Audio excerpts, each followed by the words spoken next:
Bien, el título que le he puesto al sermón el día de hoy es La verdadera adoración del creyente. La verdadera adoración del creyente. Romanos 12:1 dice así: Así que, hermanos, os ruego por las misericordias de Dios que presentéis vuestros cuerpos en sacrificio vivo, santo, agradable a Dios, que es vuestro culto racional. Hace 15 días, recordarán, terminamos la sección doctrinal de la epístola. ¿Recuerdan? Que va desde el capítulo 1 hasta el capítulo 11 de Romanos. Y como vimos, el apóstol cierra esta gran sección con un canto de alabanza, y pues no es para menos, ¿no? Después de ver y reconocer todo lo que Dios ha hecho por nosotros en Jesucristo y a través de su Santo Espíritu, y después de contemplar este maravilloso y eterno plan de redención aplicado tanto a judíos como a gentiles, lo único que resta es caer postrado a sus pies en alabanza y adoración. Así terminamos, ¿no? La sección doctrinal, o así termina más bien el apóstol esa sección, ¿no? Alabando, adorando a Dios por toda esa gracia, esa sabiduría, ese poder, esa misericordia que Él ha usado para salvarnos a todos, judíos y gentiles por igual. Sin embargo, cuando hablamos en términos de adoración, es imperativo aclarar cuál es la adoración que Dios espera, particularmente de aquellos que salvó. Es verdad, Dios hizo al hombre un ser adorador por naturaleza. En su esencia, el hombre es adorador. Adora lo que sea, a las criaturas, ustedes saben. En las culturas más primigenias, pues ellos adoran al sol, a la luna, a las estrellas, pero otras culturas posteriores, pues ellos tienen también sus propios dioses. El hombre es un ser adorador por naturaleza porque Dios así lo diseñó. Dios hizo todo para su propia gloria, como vimos la última vez. Sin embargo, obviamente, ustedes saben, el pecado echó a perder todo, y pues el hombre, a partir de la caída, empezó a adorar a otra cosa que no era Dios, a cualquier cosa que no es Dios. Y no solo eso, sino que aún muchos, según adorando a Dios, no lo hacían en los términos que Dios lo establecía. Pero estamos hablando aquí particularmente de creyentes, de aquellos a quienes Dios les ha manifestado su gracia, su poder, su misericordia. Y debemos recordar estas palabras de Jesús en Juan 4:23, cuando el Señor, respondiéndole a la mujer samaritana, le dice: mujer, los verdaderos adoradores adorarán al Padre en espíritu y en verdad. Los verdaderos adoradores adorarán al Padre en espíritu y en verdad, porque también el Padre tales adoradores busca que le adoren. En otras palabras, es como que el Señor está diciendo: mire, Dios hizo todo para su gloria, pero ¿saben? El hombre buscó sus propios caminos y se alejó de Él y empezó a adorar otras cosas que no son Dios. Pero Dios, que no fracasa en sus propósitos y en sus planes, Él ha decidido de entre toda la masa humana caída salvar unos cuantos para que le adoren en espíritu y en verdad, porque tales adoradores el Padre busca que le adoren. Y es aquí donde entramos entonces a la sección práctica de la epístola. El capítulo 12 es conocido como la bisagra de la epístola, ¿no? La que le da vuelta a la epístola. El apóstol ha tomado 11 capítulos para presentarnos toda la doctrina como fundamento. Eso es interesante. Se ha tomado 11 capítulos de los 16 que tiene para establecer el fundamento. Y eso es muy importante. Imagínense ustedes, aquí algunos hermanos saben de construcción. Bueno, pero esto es muy obvio para cualquier persona. Pero imagínense ustedes que empiecen a construir un edificio sin fundación. ¿Qué va a pasar con las paredes y todo lo demás? Sí, eso no tiene sentido, ¿no? Pero la importancia, ¿no? La importancia, el apóstol se tomó 11 capítulos para establecer la doctrina como fundamento. Y ahora pasa a las aplicaciones. Es decir, Pablo, siguiendo el orden de la gramática celestial, y aquí vamos a decir gramática celestial porque nosotros sabemos que en todas las escrituras los imperativos van después de los indicativos. ¿Sí? Eso es sumamente importante. Cuando hablamos de ese, vamos a decir, de gramática celestial, lo que queremos decir es que los imperativos van después de los indicativos. ¿Qué es eso? Rápidamente una explicación. Un indicativo es simplemente una afirmación de algo, de un hecho, ¿no es cierto? Entonces, podemos decir que los niños están jugando en el parque, eso es un indicativo, eso es un hecho. Pero cuando nosotros decimos, niños, abran sus libros en la página 59, eso es un imperativo, porque ya no es una afirmación de un hecho, sino que estoy dando una orden. Esa es la diferencia entre un indicativo y un imperativo. Y en la gramática celestial, por llamarla de alguna manera así, ese es el orden. Los indicativos primero, después los imperativos. La doctrina primero y luego entonces vamos a la práctica. Ese orden es muy importante y dicho sea de paso, aquí el orden de los factores sí altera el producto. Aquí sí. ¿Sí? 2 por 2, no, vamos a poner otra ecuación. 6 por 4, 24 y 4 por 6, 24, eso no cambia. Pero aquí el orden de los factores sí altera el producto. Eso es sumamente importante. ¿Por qué? Porque aunque ambos elementos son esencialmente iguales, ¿verdad? No se puede tener una práctica sana sin primero tener una teología sana. No se puede tener una práctica sana de la vida cristiana sin tener una teología sana, sin tener unos cimientos, unos fundamentos sanos, estables, sólidos. ¿Cómo se puede vivir la vida cristiana aparte de una relación personal con el Señor? Es imposible. Y hay cristianos profesos que viven una vida afuera y otra aquí adentro. Y eso es porque para ellos el cristianismo solamente tiene que ver con algo de cada domingo. Pero no, en las escrituras no vemos tal cosa. No puede haber una vida sana sin una teología sana. Eso es imposible. Dios, mis hermanos, Dios se entregó a sí mismo por nosotros. Eso es un indicativo y eso fue todo lo que vimos en los primeros 11 capítulos de Romanos. Dios se entregó a sí mismo por nosotros a fin de que ahora nosotros pudiésemos entregarnos a Él en alabanza. Y ese es el imperativo. ¿Se dan cuenta? El texto entonces que nos ocupa el día de hoy está dividido en dos grandes encabezados. Primero vamos a ver el fundamento de la verdadera adoración y en segundo lugar el acto mismo de la verdadera adoración. Entonces, en primer lugar hablemos del fundamento de la verdadera adoración, versículo 12, parte A.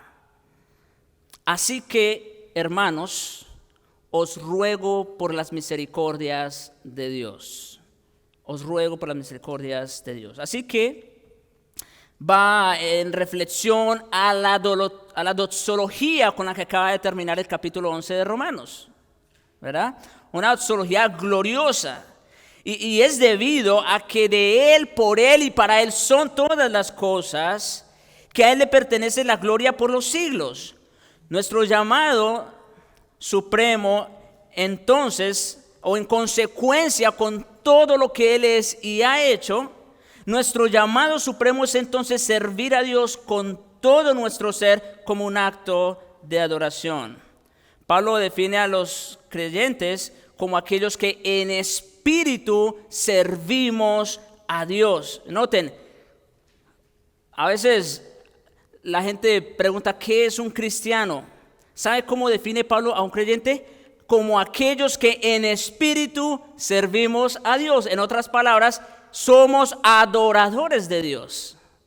Sí, si usted ha sido una persona regenerada, transformada en su mente, en su corazón completamente, usted ha pasado de ser un idólatra a ser un adorador en espíritu y en verdad. Esa es la realidad del creyente. Y no solamente, Pablo dice, los que servimos a Dios y nos gloriamos en Cristo Jesús, no teniendo confianza en la carne, porque pues ya sabemos, esto no es de hombres ni por hombres, sino de Dios y para Dios. Por otro lado, el mandato afable o tierno, os ruego, Pablo está diciendo así que hermanos, os ruego, puede ser obedecido únicamente por hermanos en la fe. Noten otra vez, así que hermanos. Pablo se está dirigiendo a quienes, a los hermanos, a creyentes. Sí, esto es muy importante. Y por eso, otra vez, no podemos pasar todo lo que ya vimos en los primeros 11 capítulos.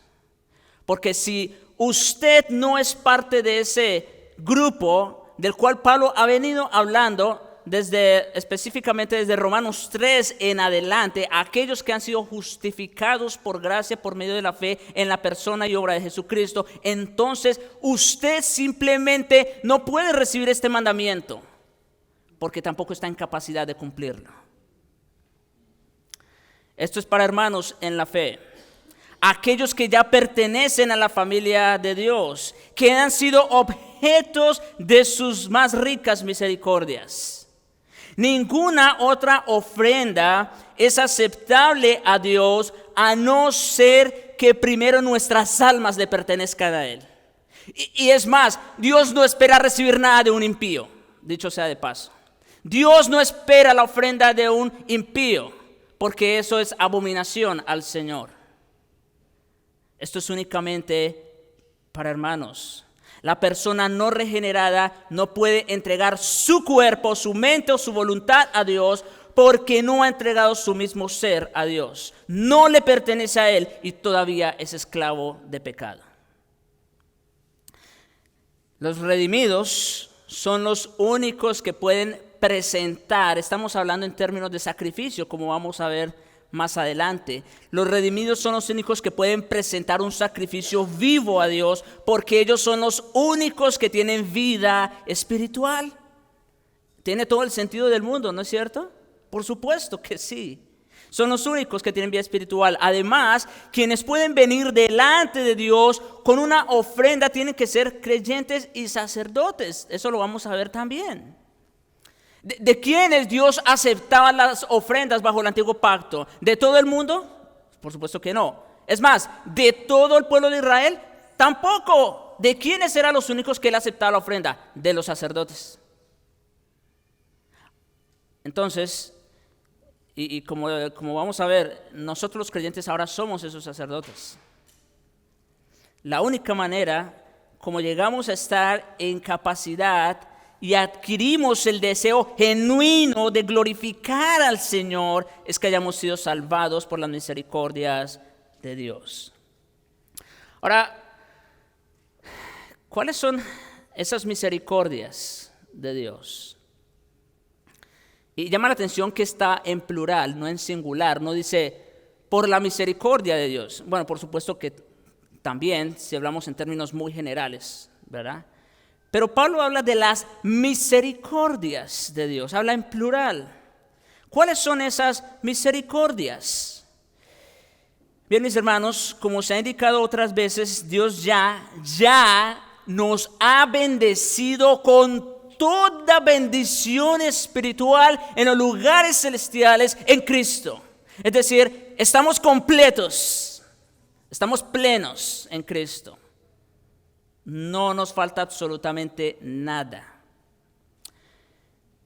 eso en términos generales, ¿no?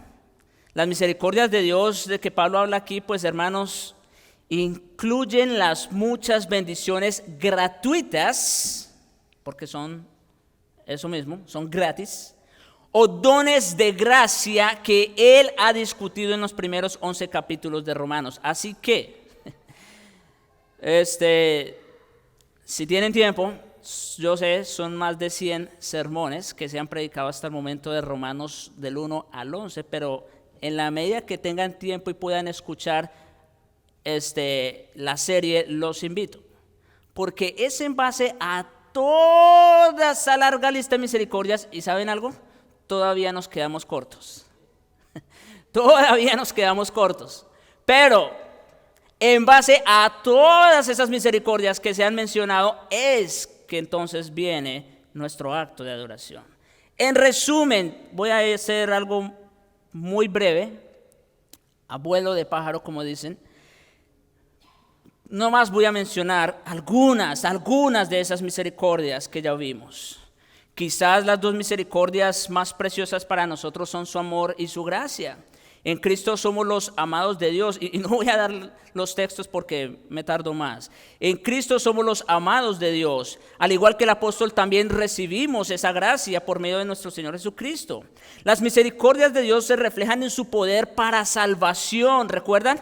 Nosotros Pablo escribe con el propósito de que el evangelio llegue a muchos, y en su gran bondad hacia quienes Dios salva. Sus misericordias en Cristo nos traen el perdón, la propiciación de nuestros pecados, entre otras bendiciones como esas. Ante Él, conforme al Señor Jesucristo. Otras misericordias son la glorificación, el ser hechos a la imagen de Cristo, recibir la vida eterna en su misma presencia, y la resurrección de nuestros cuerpos para servirle en su reino eterno. Hemos recibido las misericordias de llegar a ser hijos de Dios, a ser parte de la familia de Dios, a recibir el Espíritu Santo, quien mora en nosotros y a través de quien el amor de Dios ha sido derramado en nuestros corazones. En Cristo también hemos recibido las misericordias de la fe, mencionada 30 veces por lo menos en Romanos del 1 al 11. La paz como resultado de haber sido justificados. La esperanza, las misericordias de Dios incluyen su justicia que imparte en nosotros. Wow, estábamos en el infierno y Dios ahora nos cuenta como justos. E incluso su gloria que se refleja en nosotros. Por supuesto, las misericordias también incluye esa gran misericordia soberana expuesta sobre todo en los capítulos 9, 10 y 11. Cómo Dios ha tenido misericordia o gracia especialmente de algunos. Esto, yo sé, fue mucha información. Esto solamente fue por mencionar algunas de las tantas misericordias del Señor. Tales misericordias, mis hermanos, tales misericordias que salvan el alma, son el estímulo de los creyentes a su dedicación completa al Señor. Son estas misericordias la gasolina, el combustible que enciende nuestras almas para ser verdaderos adoradores. El Nuevo Testamento da muchas advertencias acerca de la disciplina que Dios aplica a creyentes infieles y desobedientes. Por ejemplo, en Gálatas 6:8 dice: el que siembra para su carne, de la carne segará corrupción. Está hablando de creyentes, no de incrédulos.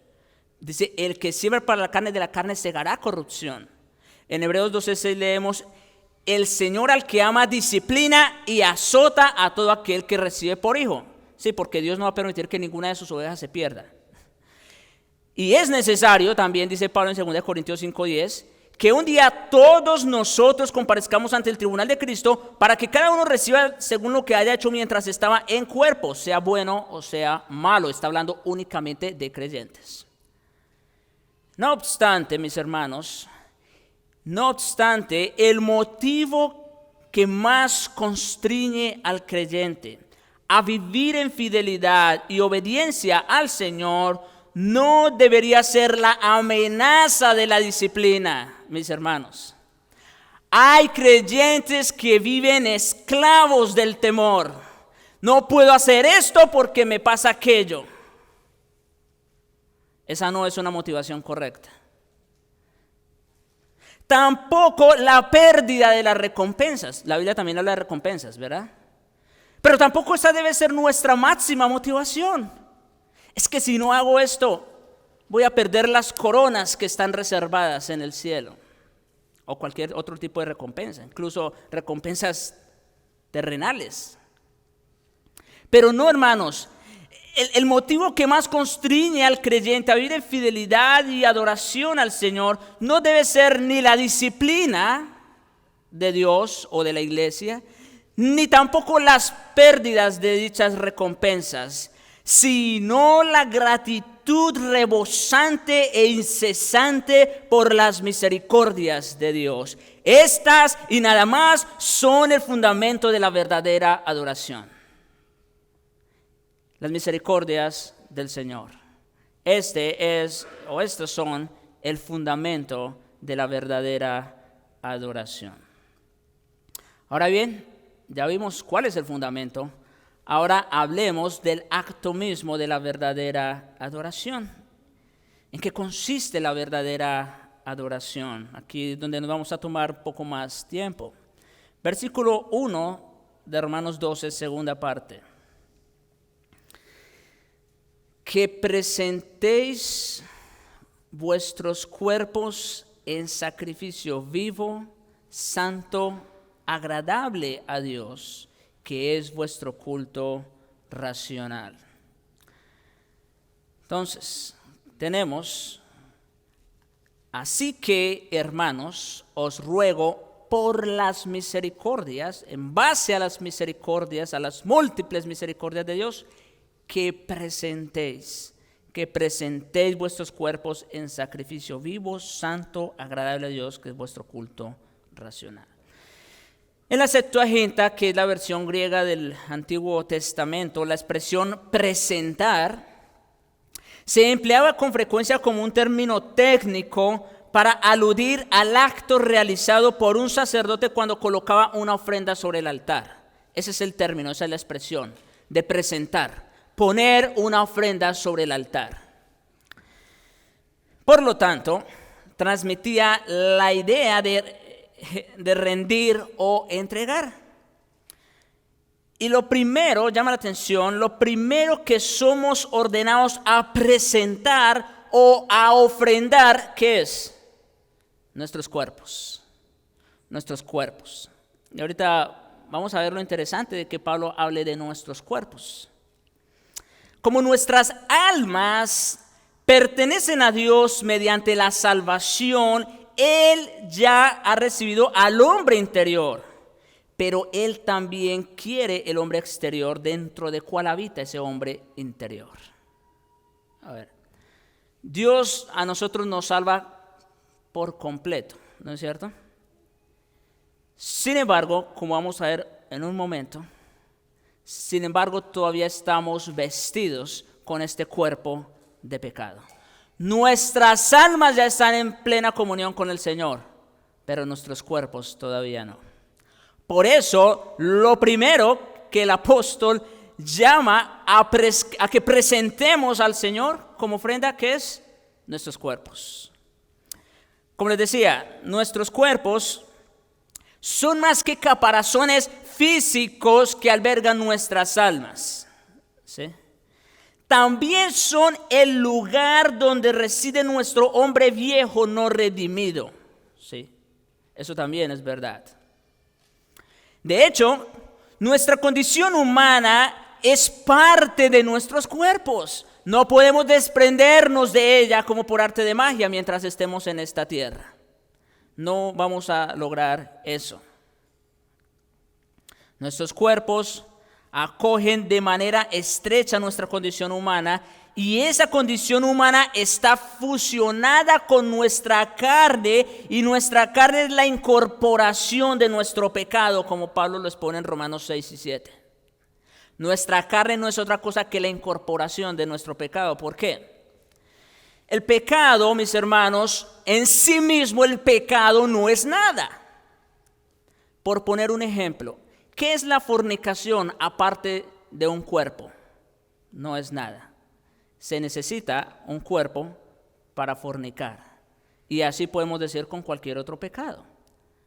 Entonces, eso es lo que estamos diciendo, que nuestros cuerpos, ¿verdad? Aunque ya somos redimidos, nuestras almas ya son redimidas, en nuestros cuerpos todavía reside ese reducto del pecado con el cual nosotros vivíamos anteriormente. Por lo tanto, nuestros cuerpos abarcan no solo nuestro ser físico, sino también los malos deseos de nuestra mente, nuestras emociones y nuestra voluntad.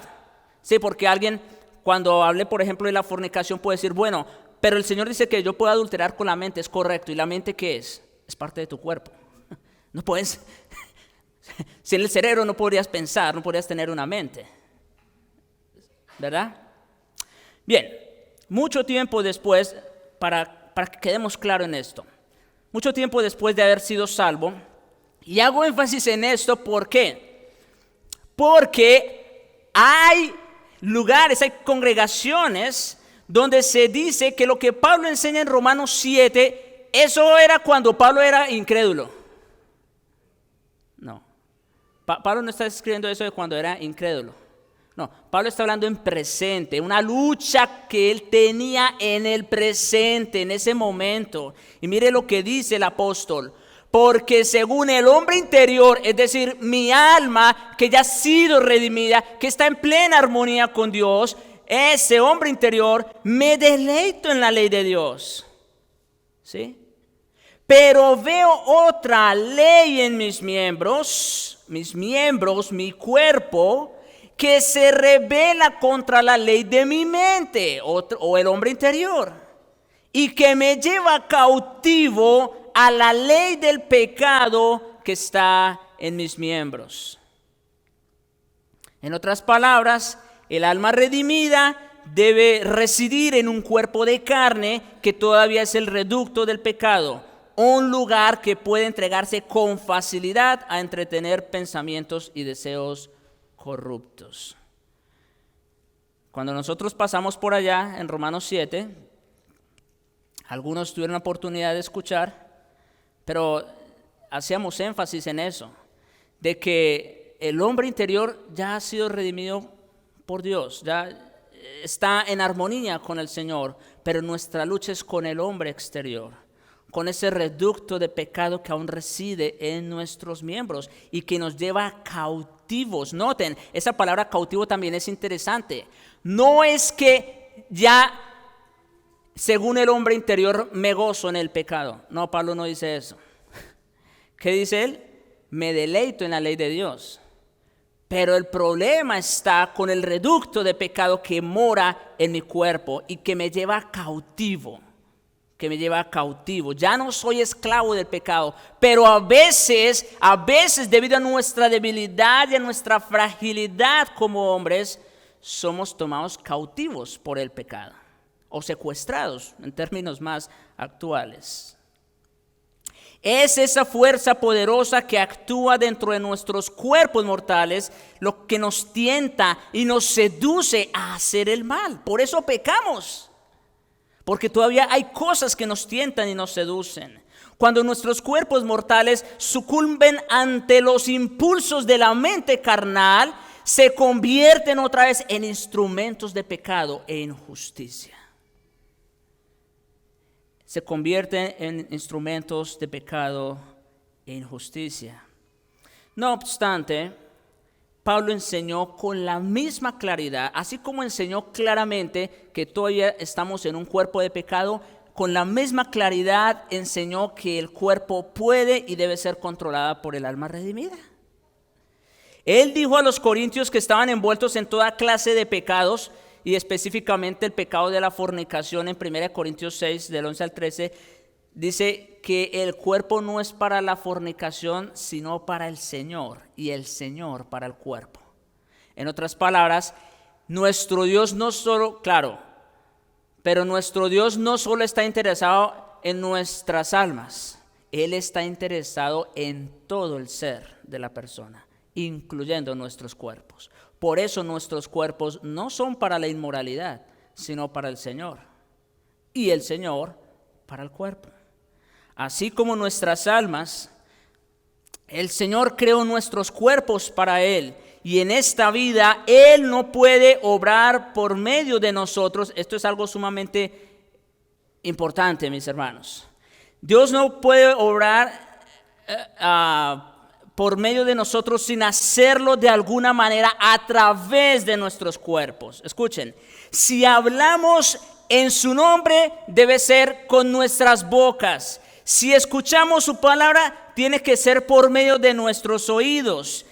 Si vamos a hacer su obra, debemos usar nuestros pies. Si leemos su palabra, debe ser con nuestros ojos. Y si ayudamos a otros en su nombre, debe ser con nuestras manos. Si pensamos para Él, debe ser con nuestras mentes, las cuales residen en nuestros cuerpos. Sí, Dios está interesado en nuestros cuerpos también. Nuestras almas ya han sido completamente redimidas, pero aún nos queda una lucha con nuestros cuerpos. La santificación y la vida en santidad no pueden hacerse realidad aparte de nuestros cuerpos. Y aquí hago otra aclaración, porque también hay quienes afirman o enseñan o hablan del cristiano espiritual y el cristiano carnal.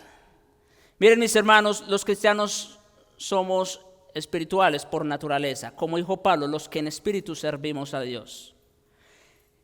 El cristiano carnal no es otra cosa que un impío. No puede haber tal cosa como un cristiano vendido al pecado. O eres esclavo de Cristo o eres esclavo del pecado. No hay término medio. Por esa razón es que el apóstol oró en 1 Tesalonicenses 5:23: y el mismo Dios de paz os santifique por completo. Noten, esto es sumamente importante. Pablo está rogando al Señor algo. ¿Y qué es lo que Pablo le está pidiendo al Señor? Que los santifique. Esto es sumamente importante. ¿Por qué? Porque nosotros no nos podemos santificar solos. En nosotros no hay ningún poder para ser santos. Debemos pedirle al Señor que nos santifique. Y no solamente eso, sino que nos santifique ¿cómo? Por completo. ¿Y qué es por completo? Bueno, ahí mismo dice: y todo vuestro ser, espíritu, alma y cuerpo. Dios está interesado en nuestros cuerpos, sean guardados irreprensibles para la venida de nuestro Señor Jesucristo. Es debido, mis hermanos, a que nuestros cuerpos aún no han sido redimidos, que deben ser objeto de una rendición continua al Señor. Fue por esa razón que Pablo advirtió, el texto que se leyó en Romanos 6, versículos 12 y 13. Eso fue, llama la atención. Quiero decir lo siguiente antes de. Miren, mis hermanos, en 11 capítulos, ¿se acuerdan de lo que les dije de la gramática celestial? Primero los indicativos, luego los imperativos. En los primeros 11 capítulos de la epístola, ¿sabe cuántos imperativos encontramos? 6 imperativos únicamente. En 11 capítulos. ¿Sabe cuántos imperativos hay únicamente en Romanos 12? 20 imperativos, más del triple. Así que el énfasis es más que obvio, ¿no es cierto? Primero indicativos, después imperativos. Sin embargo, dentro de esa enorme sección de indicativos de doctrina, el apóstol ya había hecho una advertencia por allá en Romanos 6, verso 12. No reine. Como que el apóstol no se aguantó las ganas de decir esto. Vamos a decir, estaba exponiendo la doctrina y en medio de su discurso, él se da cuenta de que tenemos lucha con el pecado y llama la atención a eso. No reine pues el pecado en vuestro cuerpo mortal, de modo que lo obedezcáis en sus concupiscencias. Ni tampoco, presentéis, ¿se acuerdan de presentar? una ofrenda? Es el mismo término que se utiliza aquí. Este texto es paralelo a Romanos 12:1. Ni tampoco presentéis vuestros miembros al pecado como instrumentos de iniquidad. Les dije que cada vez que nosotros escogemos pecar, es como que estamos de nuevo presentando nuestros cuerpos como instrumentos al pecado, como instrumentos de iniquidad al pecado. Y por eso el apóstol llama la atención: tampoco presentéis vuestros miembros al pecado como instrumentos de iniquidad. Llama la atención que el énfasis de esta admonición está en el cuerpo, no en el alma otra vez. ¿Por qué? Como ya se indicó, nuestras almas ya le pertenecen a Dios mediante la salvación. Él ya gobierna en el hombre interior, porque hemos sido librados de la potestad de las tinieblas y trasladados al reino de su amado Hijo. Pero Él también quiere al hombre exterior, dentro del cual habita ese hombre interior. Cuando pasamos por allá por Romanos 6, yo les ponía un ejemplo. Es como una dictadura, ¿no es cierto?, que está como gobierno. Pero ¿qué pasa? Después de un tiempo, después de muchos años, se establece un gobierno oficial. Y entonces los dictadores, como un grupo mancomunado, pero ya sin el mismo poder, van y se atrincheran como guerrillas extraoficiales. Pero desde allá no dejan de hacer atentados en contra del gobierno ya establecido. Es exactamente lo que hace el reducto de pecado que aún mora en nuestros cuerpos de muerte. Ya no tiene ningún dominio sobre nosotros, porque quien gobierna es Cristo. Hemos sido trasladados del reino de las tinieblas al de su amado Hijo. Él es el Rey. Sin embargo, dentro de nosotros hay guerrillas, por decirlo así, que se atrincheran y continuamente nos hacen ataques.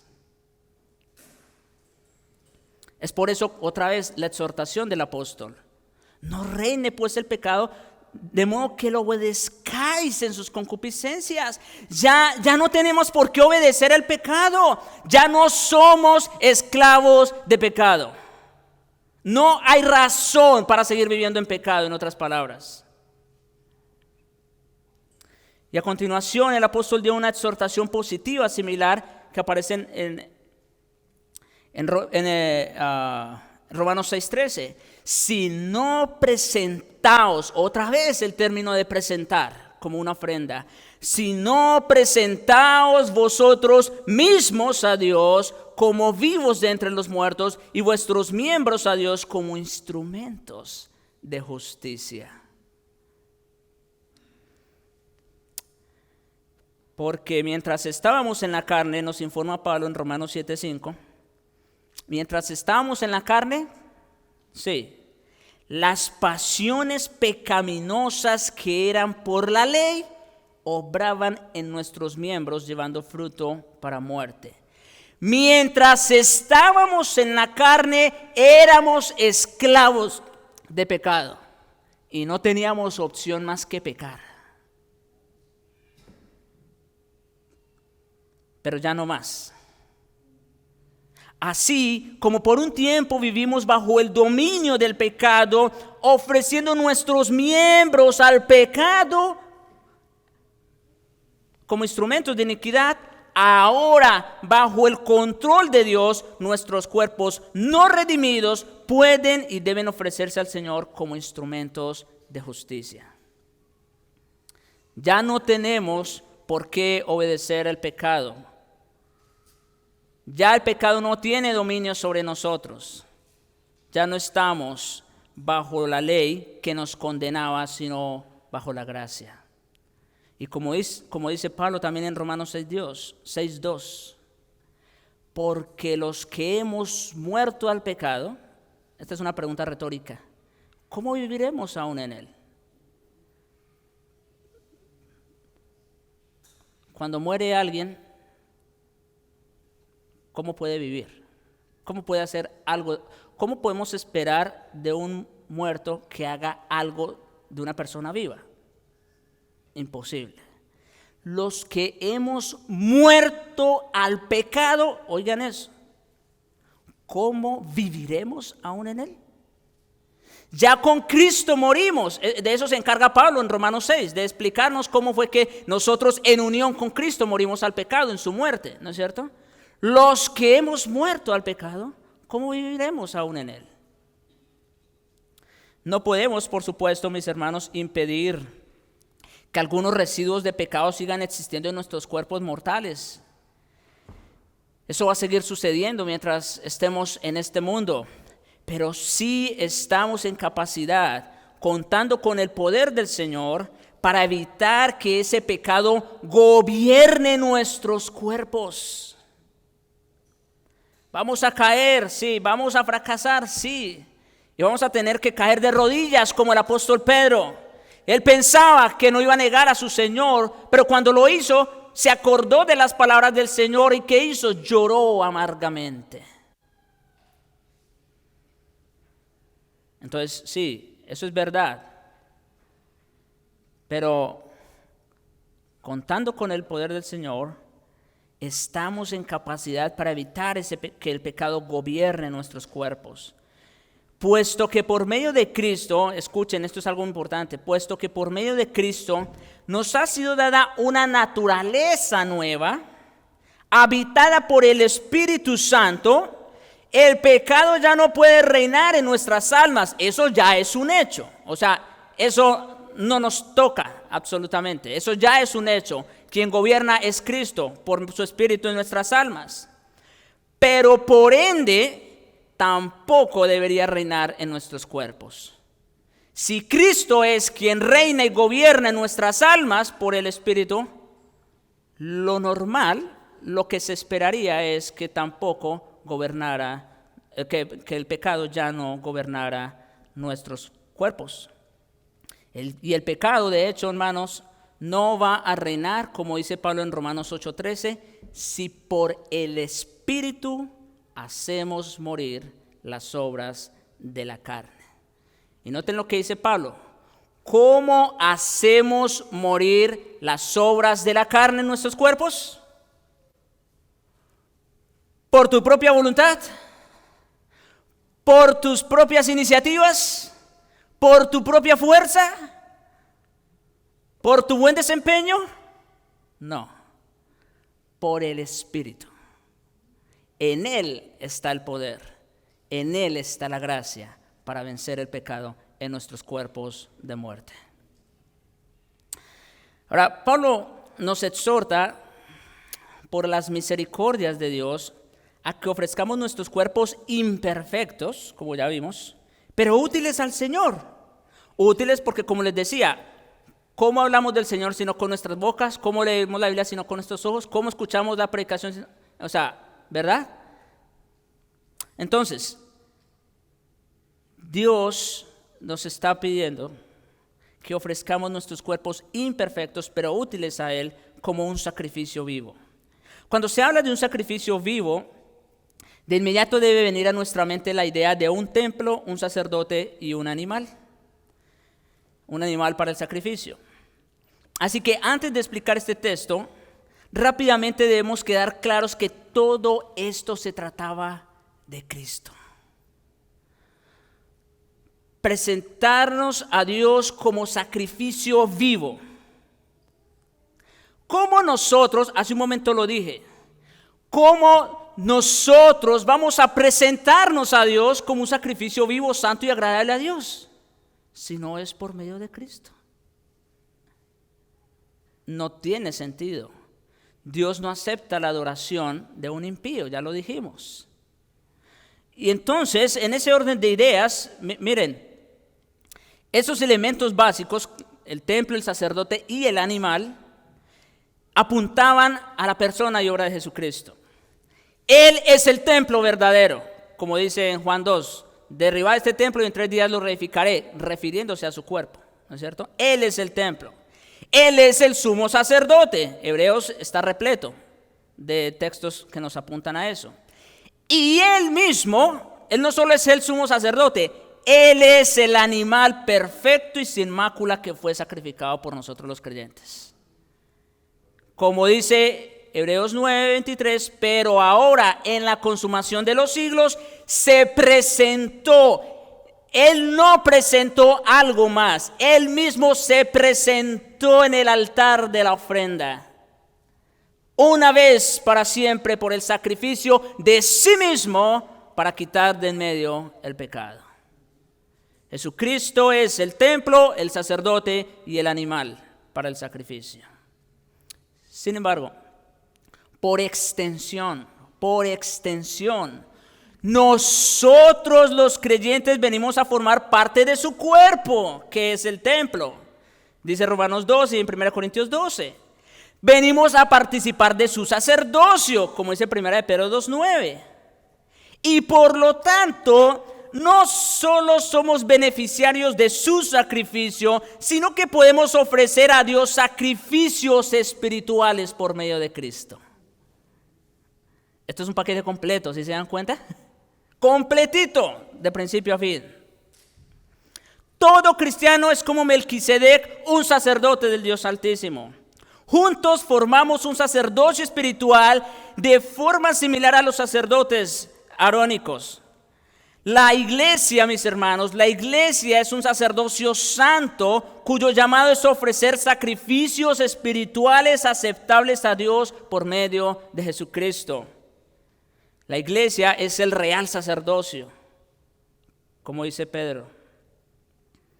Ahora, como miembros del sacerdocio santo de Dios en la actualidad, los cristianos son exhortados a ejecutar lo que en esencia es un acto sacerdotal de adoración. Sí, el escritor de los Hebreos nos insta a que ofrezcamos siempre a Dios por medio de Jesucristo sacrificio de alabanza. Es decir, fruto de labios que confiesan su nombre. Nosotros somos llamados ahora, en esencia, a ejecutar ese oficio sacerdotal. La adoración verdadera incluye muchas cosas, además de los elementos obvios de la oración, la alabanza, la acción de gracias. Incluye servir a Dios mediante el servicio a otros en su nombre, y en especial a los hermanos de la fe, como dice Hebreos 13, porque el hacer bien, la ayuda mutua, porque de tales sacrificios se agrada a Dios. Eso también. Sin embargo, por encima de todo lo demás, nuestro acto supremo de adoración consiste en ofrecernos nosotros mismos como sacrificios vivos de manera total y continua al Señor. Escuchen, nuestro Señor, Él ya se ofreció por nosotros una vez y para siempre, para quitar el pecado de en medio. Nuestro sacrificio, esto también es algo importante. Bajo el antiguo pacto habían dos tipos de sacrificios, unos que eran para la expiación y otros que eran como ofrenda. El sacrificio de la expiación, ya Cristo lo hizo por nosotros. Ya nosotros no tenemos absolutamente nada que hacer para ganarnos el favor de Dios. Pero nuestros sacrificios simplemente son como una ofrenda de olor grato al Señor.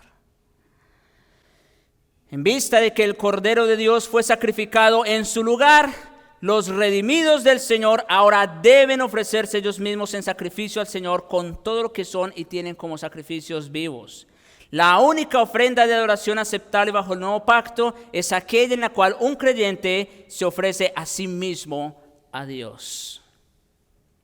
Debido a que el primer y más importante requisito de Dios para que la adoración sea aceptable ha sido un corazón fiel y obediente, desde el principio vemos que eso ha sido así. Por ejemplo, en Hebreos 11:4 leemos que Abel ofreció a Dios más excelente sacrificio que Caín. Noten, Abel ofreció más excelente sacrificio que Caín. ¿Y cómo? ¿Qué dice? Por la fe. Por la fe. ¿Se dan cuenta? También es debido a que Dios desea primero que todo un corazón fiel y obediente, que Samuel reconvino a rey Saúl, que no obedeció en destruir por completo a los amalecitas y sus animales, y permitió que los israelitas sacrificaran algunos de esos animales en Gilgal, cuando el profeta le dijo: ¿se complace Jehová tanto en los holocaustos y víctimas como en que se obedezcan a las palabras de Jehová? Ciertamente, dice Samuel, el obedecer es mejor. El obedecer es mejor que los sacrificios y el prestar atención que la grosura de los carneros. Sí. Noten, desde el antiguo pacto, aunque Dios había establecido, sí, una serie de sacrificios y ofrendas y todo esto, por encima de esos sacrificios y esas ofrendas, Dios estaba interesado en el corazón. David, cuando fue confrontado por el profeta Natán respecto a su adulterio con Betsabé, confesó en el Salmo 51:17, los sacrificios de Jehová son ¿qué? El espíritu quebrantado, al corazón contrito y humillado no despreciarás tú, oh Dios. David ofreció su corazón arrepentido como un sacrificio vivo, aparte de cualquier ceremonia externa y visible, y en consecuencia fue perdonado. Noten, Saúl quiso obtener la bendición de Dios ofreciendo sacrificios. ¿Y qué dijo el Señor? No me son aceptos, no son agradables. Yo lo que quiero es un corazón contrito y humillado. Ese es el sacrificio del que estamos hablando, del que Pablo está hablando en Romanos 12. Bajo el antiguo pacto, un animal para el sacrificio debía estar libre de toda mancha y defecto. Esa pureza física simbolizaba la pureza espiritual y moral que Dios requería del ofrendante mismo. Así como el adorador debía presentarse a Dios limpio de manos y puro de corazón, el ofrecimiento que un cristiano hace de su cuerpo no solo debe ser un sacrificio vivo, sino también santo. No solo es un sacrificio de nosotros mismos a Dios, de nuestras vidas a Dios, pero también tiene que ser santo. Por medio de Malaquías, el Señor reprendió a los que sacrificaban animales defectuosos en Malaquías 1:8 diciendo, y cuando ofrecéis animal ciego para el sacrificio, ¿no es malo? Asimismo, cuando ofrecéis al cojo, al enfermo, ¿no es malo? Preséntalo pues a tu príncipe. ¿Acaso se agradará de ti o le serás acepto? ¿Saben, hermanos? Había personas que estaban dispuestas a dar al Señor una ofrenda de segunda categoría, la cual nunca se les ocurriría presentar como una dádiva o un regalo o para pagar impuestos a un representante del gobierno. ¿Y saben por qué? Porque temían más a los hombres que a Dios. Temían más a los hombres que a Dios. Lo triste, mis hermanos, es que así como en el tiempo de Malaquías, muchas personas en la actualidad solo están dispuestas a darle a Dios lo que les sobra y significa poco para ellas. Tristemente, eso es verdad. Lo que significa poco para ellas, que de hecho significa menos para Dios, porque su motivación no es la correcta. El sacrificio vivo y santo que debemos ofrecer al Señor que murió por nosotros es la disposición voluntaria a rendirle todas nuestras esperanzas, planes y todo lo que es valioso para nosotros, todo lo que tiene importancia humana para nosotros y todo lo que nos hace sentir realizados. ¿Qué es lo que más te importa a ti en tu vida? Y eso lo atesoras para ti y para tu familia. No está mal, por supuesto, tener una casa para sus hijos, para su familia, el carro, lo que sea. Pero, ¿por qué de eso que tanto atesoras, por qué no estás dispuesto para presentarlo al Señor? Eso es lo que el Señor quiere.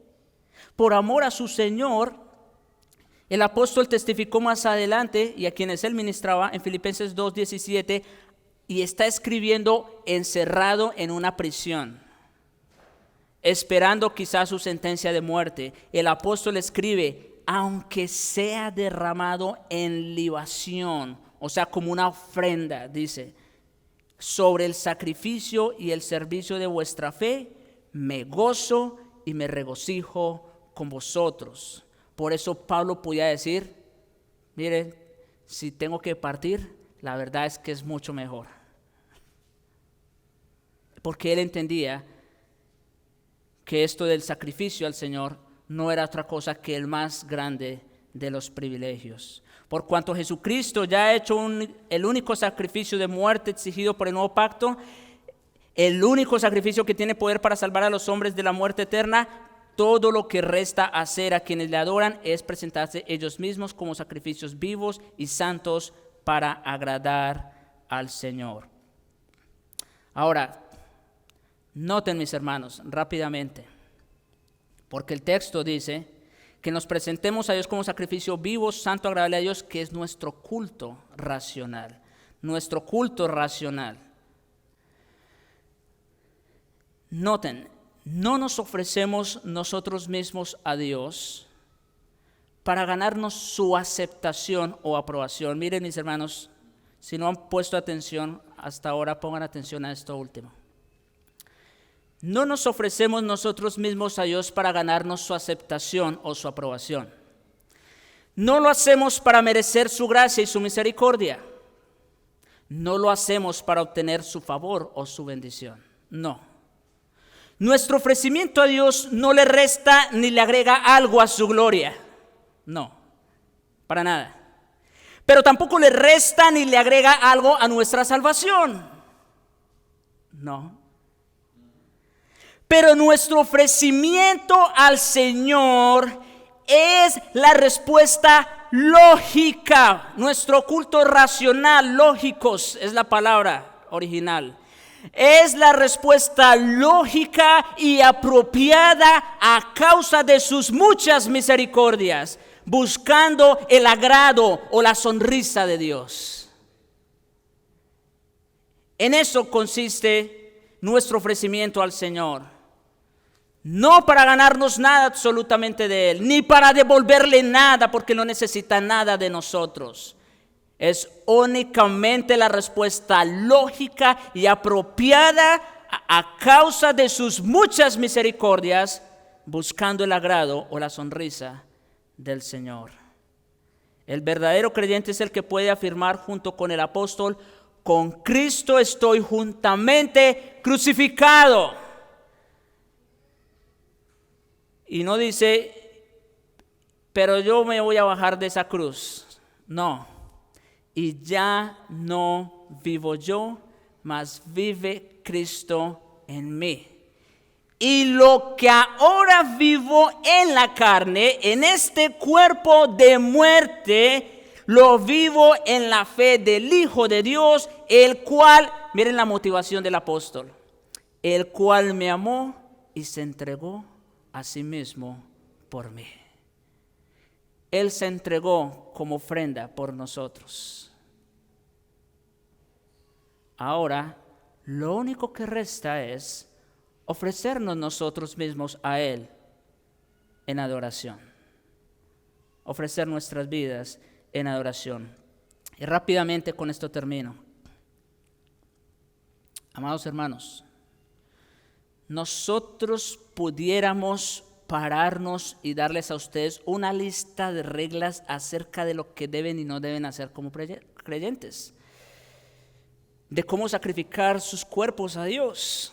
Sin embargo, esa no es la manera como Dios actúa en el creyente. Podríamos estar creando una falsa motivación en ustedes para vivir piadosamente, a vivir por temor. ¿Saben que hay muchos cristianos que viven con miedo? Eso no es correcto. Por eso es que tenemos mucho cuidado cuando exponemos sermones prácticos como este y los que faltan en la epístola, de no caer en un mero formalismo que lleve a las personas a ser puramente religiosas, siguiendo una lista de actos externos igual que los escribas y fariseos, porque Dios no quiere esos sacrificios. Acuérdense de Saúl, Dios no quiere esos sacrificios, Dios quiere el corazón contrito y humillado. No pretendemos caer en la falsa creencia de que el pastor tiene que decirle a los miembros de su iglesia local cómo deben vivir. Saben ustedes que hay lugares que es así. Y los miembros esperan que el pastor les diga qué decisiones tomar y todo lo demás. No. No pretendemos caer en esa falsa creencia. Nosotros sencillamente estamos aquí para exponer todo el consejo de Dios, pero es el Espíritu Santo quien se encarga de sellar dicho mensaje en los corazones y de aplicarlo en sus vidas de una forma práctica. Porque Dios es el que en vosotros, en ustedes, produce así el querer como el hacer, no nosotros, por su buena voluntad. Oremos.